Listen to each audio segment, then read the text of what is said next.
Tomorrow, a political bombshell drops either way. Whether Julius is found guilty or not guilty, here are the consequences either way. Again, just for legal terms, this is as a cartoon, like you would see in the newspapers, right? It's AI generated. It's not real. It's not really Julius Malema. It's just a life, looks like a real life cartoon. So let's get into this. Obviously, a lot of evidence seen today, a lot of reading. If anyone watched the whole thing and saw everything there, but there is a consequence here. So, in terms of the Firearms Control Act, discharging a weapon can have a maximum term of 5 years. Possession of a firearm illegally can have up to 10 years.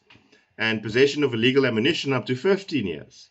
All right, so if found guilty, Juju might be sentenced for anything between 3 to 10 years, objectively.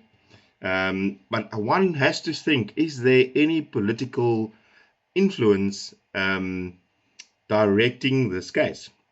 Because obviously, in the context of South Africa, a not guilty verdict, although everyone saw the video, and even you, the EFF supporters, you saw the video, right? If any one of you had a firearm, whether it was real or fake, in a public space, you are liable to get shot by the police or even some security companies, because you might be considered illegally and endangering people with a firearm, whether it's real or not. So double standards might be the consequence of a not guilty verdict. Now, let's say Julius is found guilty. If he's found guilty and the sentence without the option of a fine is more than 12 months, then he can be removed from National Assembly and from Parliament.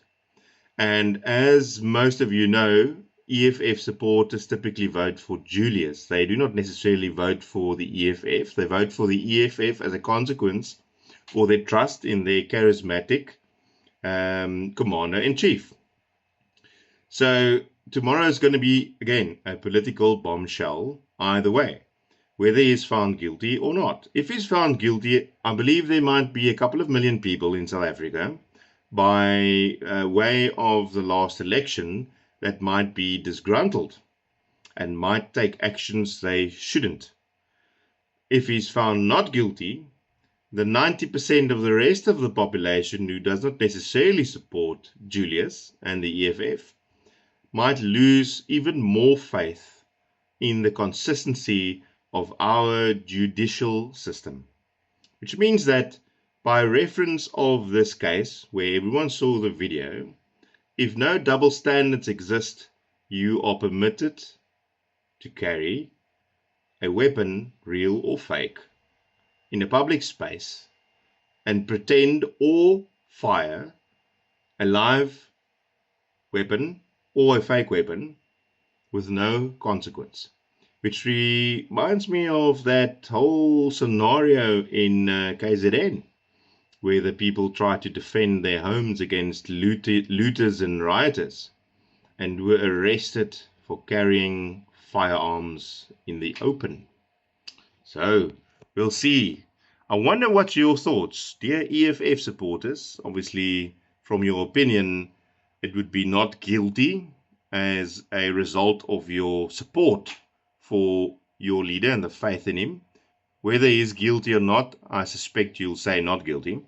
If you do say not guilty and you're an EFF supporter, please tell me in the comments why you say not guilty. Just because? If you say not guilty and you're not an EFF supporter, based on the case and the technicalities over the past 7 years, again, state your case and we can examine this.